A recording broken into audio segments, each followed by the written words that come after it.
Graça e paz, seja bem-vindo. Na lição passada, nós estudamos e concluímos o estudo da revelação do propósito de Deus para a igreja. No primeiro capítulo de Efésios, nós estudamos do versículo 3 ao versículo 14 as bênçãos espirituais. Do versículo 15 ao versículo 23, as implicações das bênçãos espirituais. Na lição passada, concluímos as implicações das bênçãos espirituais. Vimos como Paulo orou em ações de graças pela igreja. Orou para que os cristãos saibam do propósito de Deus. Orou para que os cristãos saibam do poder de Deus. Orou para que os cristãos saibam da supremacia de Cristo. Sobre o propósito de Deus, Paulo pediu para que os cristãos conheçam a Deus plenamente. Ele pediu para que os cristãos conheçam a esperança do chamado, para que os cristãos saibam do poder de Deus e conheçam a grandeza suprema e eficaz e operante do poder de Deus. Paulo também orou para que os cristãos saibam da supremacia de Cristo, conheçam a autoridade suprema de Jesus Cristo, conheçam a dependência da igreja em Cristo e conheçam a plena presença de Cristo na igreja. Prosseguiremos no nosso estudo agora, estudando a realização do propósito de Deus para a igreja. Agora veremos como Deus coloca em execução o seu plano. Veremos no capítulo 2, do verso 1 ao verso 10, a reconciliação com Deus. Do verso 11 ao verso 22, a reconciliação com o povo de Deus. Do capítulo 3, do verso 1 ao 13, veremos a revelação do mistério de Deus. E do capítulo 3, do verso 14 ao verso 21, a plenitude de Deus. Todos esses assuntos nós veremos na realização do propósito de Deus para a igreja, iniciando nesta lição e prosseguindo nas próximas lições. Na lição de hoje, veremos a reconciliação com Deus. E algumas questões vêm à nossa mente. Qual a sua condição diante de Deus? O que direciona o curso da sua vida? O que influencia suas escolhas? Quais as razões para Deus se importar contigo? Quais obras Deus realizou por você? O que é preciso fazer para ser salvo? Em Efésios capítulo 2, verso 1, Paulo diz: Ele nos deu vida, estando vós nos vossos delitos e pecados. Paulo apresenta uma condição em que a humanidade se encontra. A humanidade e cada um de nós estávamos mortos nos delitos e pecados. O delito é uma violação da norma. O pecado, um desvio do caminho da justiça. O que Paulo está dizendo é que todos nós nos encontrávamos numa condição de morte. Morte por causa dos nossos delitos e pecados. Efésios capítulo 2, do verso 2 ao verso 3, Paulo vai nos apresentar por que estávamos mortos e o que fazíamos para estarmos andando em delitos e pecados. Paulo vai nos dizer que 3 coisas estavam nos influenciando: o mundo, o diabo e a carne. Inicialmente, em Efésios capítulo 2, verso 2, ele diz: nos quais andastes outrora, segundo o curso deste mundo, nos delitos e pecados que andávamos outrora. E esses delitos e pecados eram segundo o curso deste mundo. E com isso Paulo quer dizer que a primeira influência sobre nossas escolhas e nossas decisões vem do mundo. A lógica desse mundo, a cosmovisão imposta a todos por este mundo. 1 João, capítulo 2, verso 15 e 16 diz: não ameis o mundo, nem o que no mundo há. Se alguém ama o mundo, o amor do Pai não está nele. Porque tudo o que há no mundo, a concupiscência da carne, a concupiscência dos olhos e a soberba da vida, não é do Pai, mas do mundo. Então as Escrituras nos apresentam que a cosmovisão deste mundo é contrária à lei de Deus, aos mandamentos de Deus, à vontade de Deus. Se alguém ama o mundo, o amor do Pai não está nele. Tiago, capítulo 4, versículo 4 diz: adúlteros e adúlteras, não sabeis vós que a amizade do mundo é inimizade contra Deus?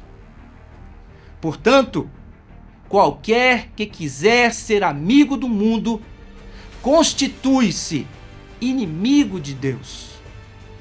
Ao chamar de adúlteros e adúlteras, ele fala dos delitos e pecados, das transgressões, da violação das leis de Deus. Qualquer que quiser tornar-se amigo do mundo se torna inimigo de Deus. Portanto, a primeira força de influência sobre as escolhas e sobre um andar que transgride a vontade de Deus vem do mundo. Em Efésios capítulo 2, verso 2, Paulo prossegue: segundo o príncipe das potestades do ar, do Espírito, que agora atua nos filhos da desobediência. Andávamos outrora nos nossos delitos e pecados, segundo o príncipe das potestades do ar, do Espírito, que agora atua nos filhos da desobediência.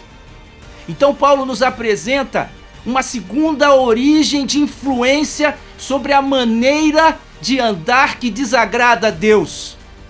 É um andar influenciado pela atuação do príncipe das potestades do ar. Isso sobre os filhos da desobediência. Em 2 Coríntios, capítulo 4, verso 4, veremos que Paulo irá esclarecer um pouco mais este assunto. Nos quais o Deus deste século cegou os entendimentos dos incrédulos, para que lhes não resplandeça a luz do Evangelho, da glória de Cristo, que é a imagem de Deus. O Deus deste século cegou o entendimento dos incrédulos, dos filhos da desobediência. E isto para que estes filhos da desobediência não vejam a luz do Evangelho, que revela a glória de Cristo. E esta glória de Cristo é a imagem do próprio Deus.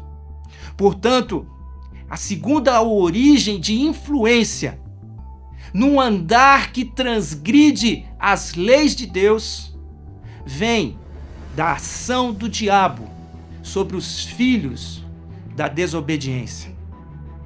Ainda em 2 Timóteo, capítulo 2, verso 25 e 26, Paulo acrescenta: instruindo com mansidão os que resistem, a ver se porventura Deus lhes dará arrependimento, para conhecerem a verdade e tornarem a despertar, desprendendo-se dos laços do diabo, em que a vontade deles estão presos. Paulo mostra que os filhos da desobediência resistem em crer, e que nós, os que cremos, temos que com mansidão levar o Evangelho para que a luz da glória de Cristo ilumine o entendimento destes que resistem, e que Deus lhes conceda o arrependimento para que se desprendam dos laços do diabo, em que a vontade deles estão presos. Portanto, o diabo, ele engana, ele seduz, ele cativa, ele leva as pessoas a ficarem presas em laços que não permitem, por causa da incredulidade e da resistência dos filhos da desobediência, que compreendam a verdade e se arrependam. Em Efésios, capítulo 2, verso 3, Paulo apresenta a terceira origem da influência sobre o andar das pessoas que desagradam a Deus, entre os quais também nós andamos outrora, segundo as inclinações da nossa carne, fazendo a vontade da carne e dos pensamentos. Então, a terceira origem é a inclinação da carne, que altera a nossa vontade, o nosso desejo e os nossos pensamentos.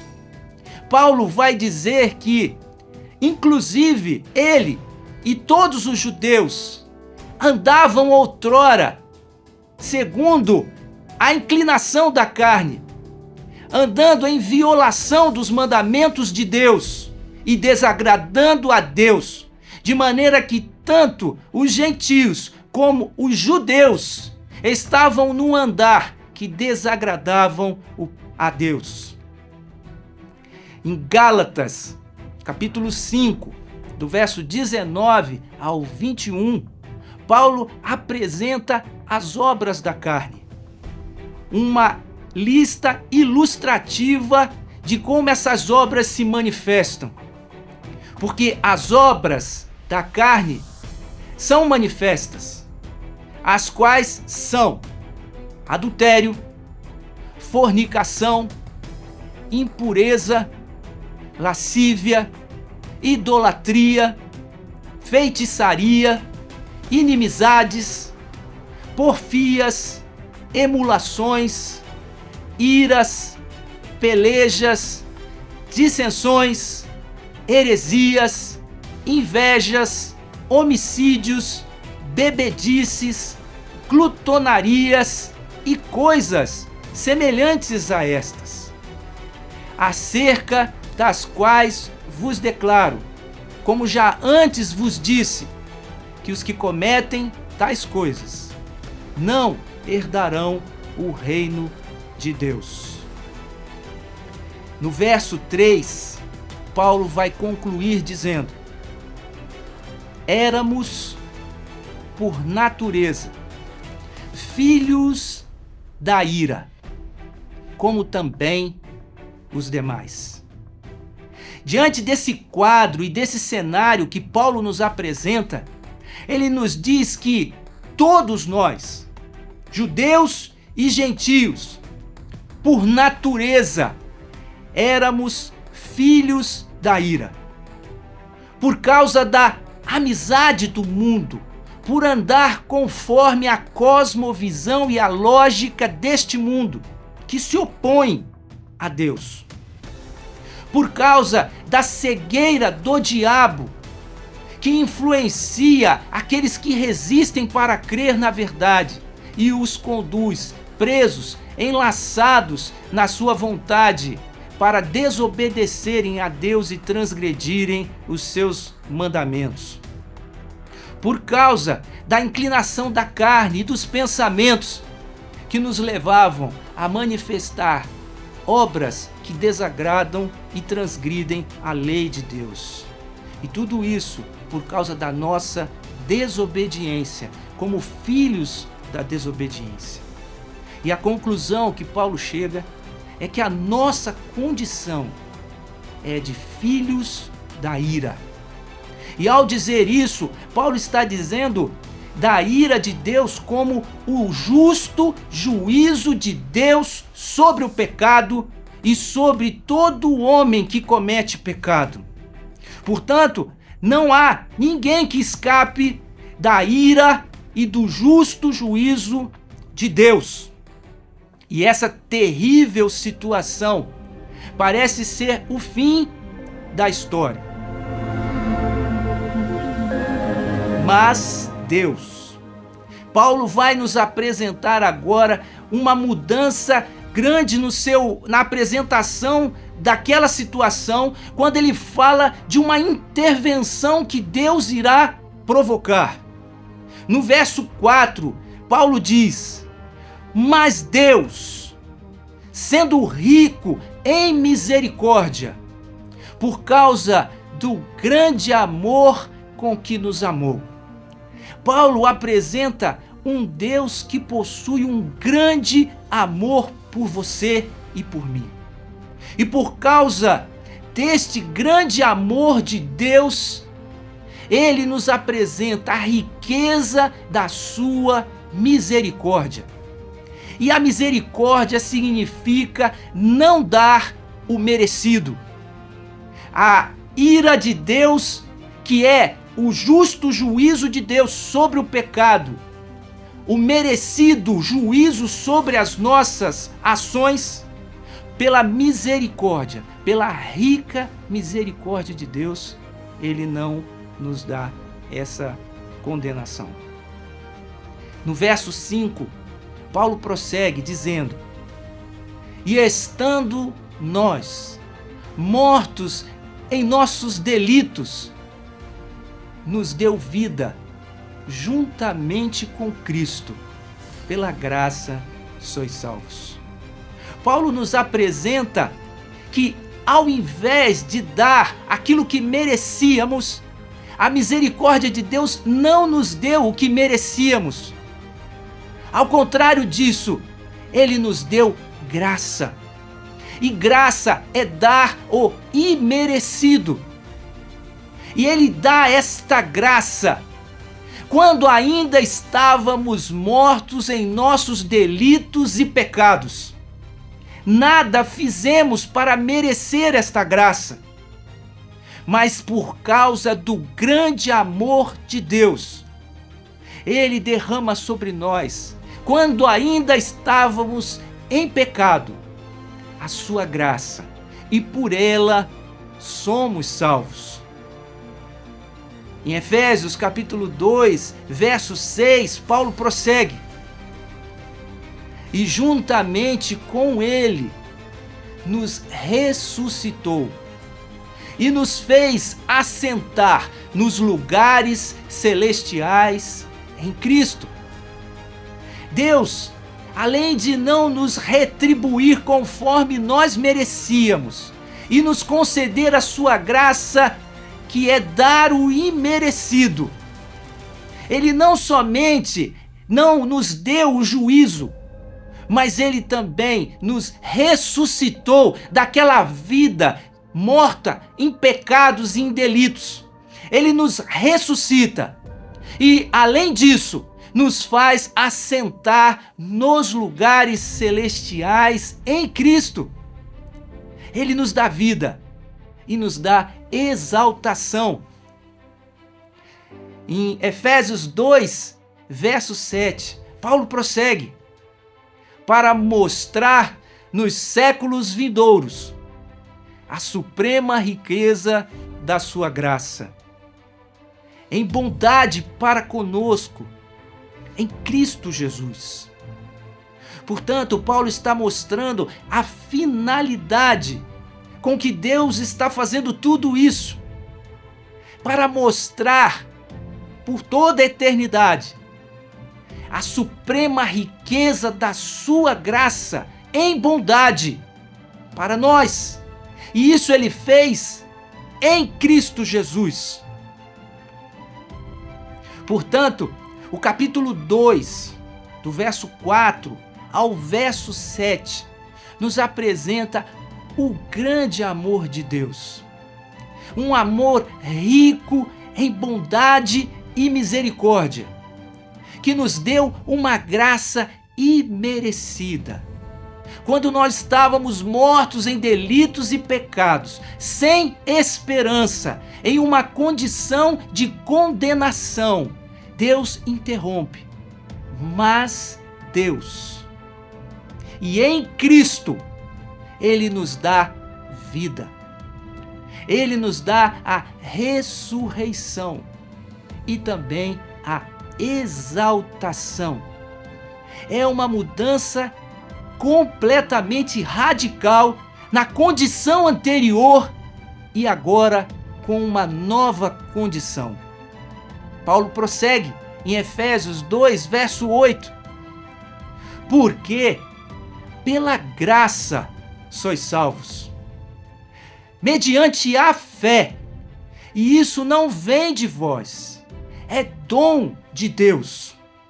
Nós vimos como Paulo fala que o arrependimento, a iluminação para conhecer e compreender a verdade, a fé, são obras de Deus em nossas vidas, que estávamos mortos em delitos e pecados. Nada do que fazíamos agradava a Deus. Mas pela graça, o dom da graça de Deus é que nós somos salvos. No verso 9, Paulo diz: não de obras, para que ninguém se glorie. A condição que Paulo descreveu era de que éramos filhos da desobediência, incapazes de fazer a vontade de Deus, andando conforme o curso deste mundo, sendo enganados e em cegueira por causa da atuação de Deus em cima da nossa rebeldia, da nossa desobediência. E porque andávamos conforme as inclinações da nossa carne e do nosso pensamento. Éramos, portanto, filhos da ira. Não há obra alguma do que se gloriar. Pelo contrário, nós pecamos em pensamentos, nós pecamos em palavras, nós pecamos em ações, nós pecamos por omissão. Não há do que se gloriar. Portanto, é pela graça que somos salvos. E no verso 10, Paulo prossegue: pois somos feitura dele, criados em Cristo Jesus para as boas obras, as quais Deus, de antemão, preparou para que andássemos nela.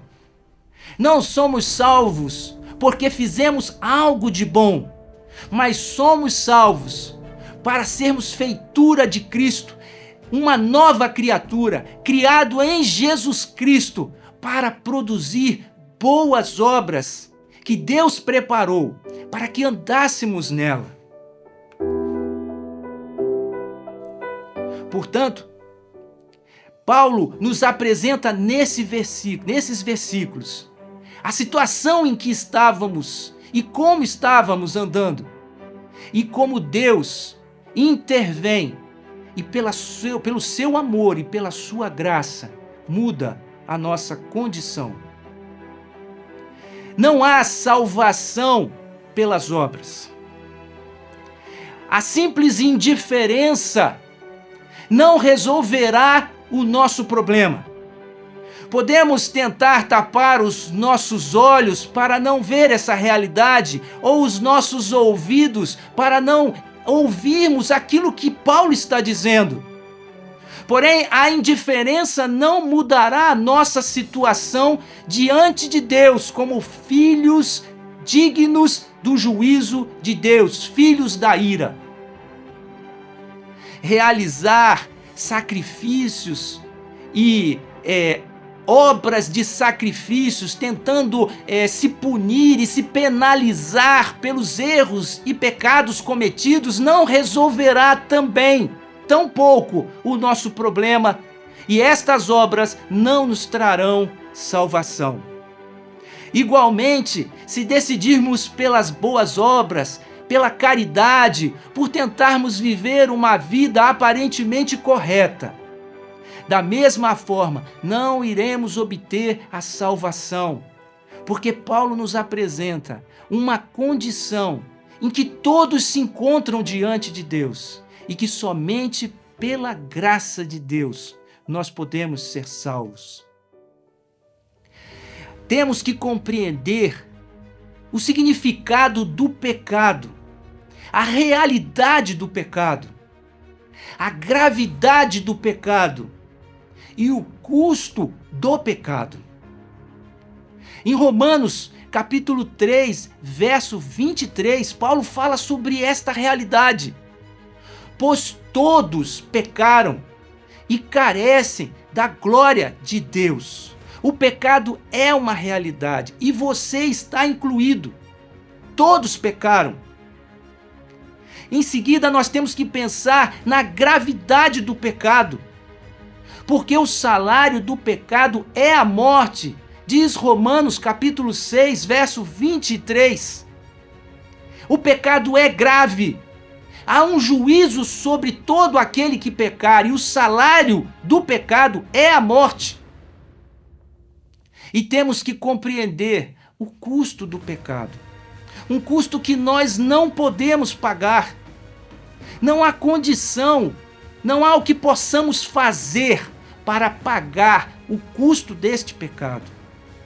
Em 1 Pedro, capítulo 1, verso 18 e 19, Pedro fala: sabendo que não foi mediante coisas corruptíveis, como prata ou ouro, que fostes resgatados do vosso fútil procedimento que vossos pais vos legaram, mas pelo precioso sangue, como de cordeiro sem defeito e sem mácula, o sangue de Cristo.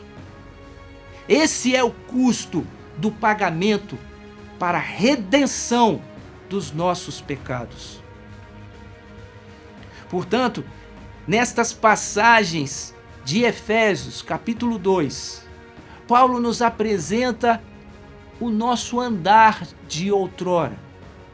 Um andar em desobediência à vontade de Deus, o que nos tornava filhos da ira e do justo juízo de Deus.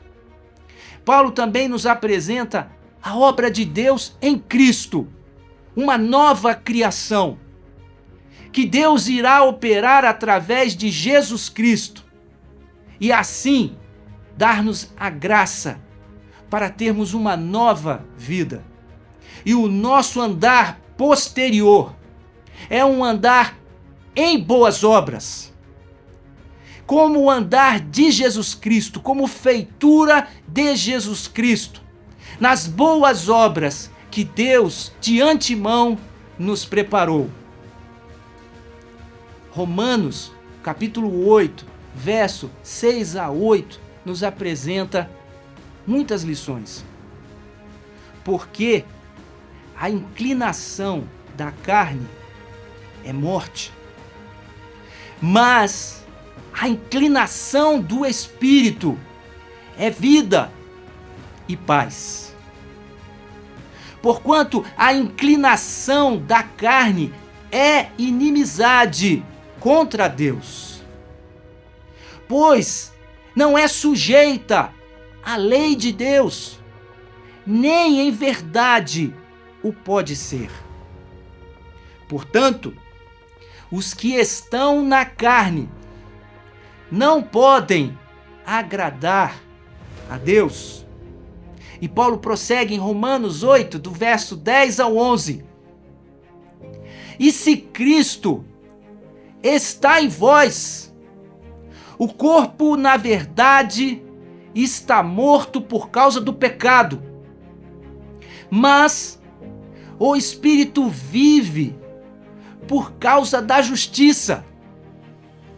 E se o Espírito daquele que dentre os mortos ressuscitou a Jesus habita em vós, aquele que dentre os mortos ressuscitou a Cristo, também vivificará os vossos corpos mortais, pelo seu Espírito que em vós habita. Veja que importante o que Paulo está dizendo. E muitos cristãos param na metade deste versículo. Porque se Cristo está em vós, o corpo na verdade está morto por causa do pecado, mas o Espírito vive por causa da justiça. Já fomos justificados e perante Deus nós não temos mais nenhuma condenação. Mas muitos param neste ponto do versículo. E Paulo prossegue. E se o Espírito daquele que dentre os mortos ressuscitou a Jesus habita em vós, aquele que dentre os mortos ressuscitou a Cristo, também vivificará os vossos corpos mortais pelo seu Espírito que em vós habita. Portanto, não estará o corpo morto em delitos e pecados, mas vivificados pelo Espírito. E prosseguindo Paulo, em Romanos 8, do verso 12 ao 13, ele diz: de maneira que, irmãos, somos devedores, não à carne, para viver segundo a carne. Porque se viverdes segundo a carne, morrereis. Mas se pelo Espírito mortificares as obras do corpo, vivereis. Observe a ação do Espírito Santo em nos vivificar.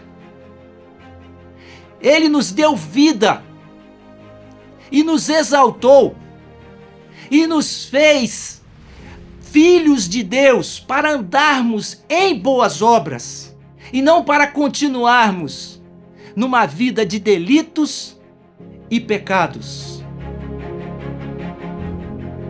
Portanto, nesta lição, estudamos a obra de Deus na reconciliação do homem. Na próxima lição, estaremos estudando a obra de Deus na reconciliação do povo de Deus. Eu espero você lá.